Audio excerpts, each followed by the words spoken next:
Hello everyone, welcome to AAPS tutorials. This is Tulsi, and in this video we are going to talk about the browsers, which are other important softwares for running your HTML file or code.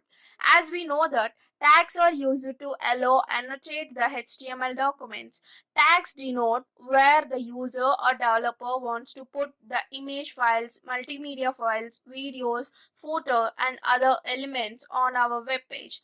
If we'll go back to our previous video, we can see that HTML 1.0 was found by Tim Berners-Lee to Internet to web pages.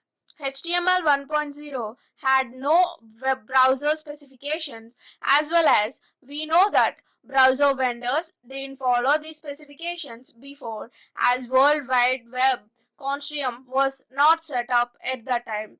Mosaic was the first browser with a graphical user interface, which was launched in 1993. After that, Netscape came in 1994 and the Microsoft Internet Explorer came in 1995. So these browsers led to an evolution of HTML as well as browser world. Now there were some requirements to standardize HTML. So some standardization organization came up with a suggestion to standardize HTML such as IETF, W3C and the Web Accessibility Initiative.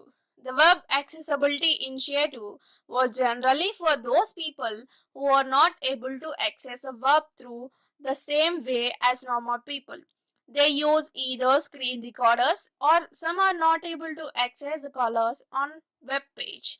So these are the organizations which control standardization of HTML as well as browsers. Let's wrap this video with a short summary about the browsers. In the first point, I would like to remind you that the browsers are important to interpret the HTML tags which control the structure of a web page. Next, the first browser with a graphical user interface was Mosaic, which was launched in 1993. And the last point is that three organizations, IETF, W3C, and Web Accessibility Initiative control the standardization of HTML tags which are used to write the web pages. Hope you liked the video and learned something new today. Thank you. Click the subscribe button to stay updated with our recent videos.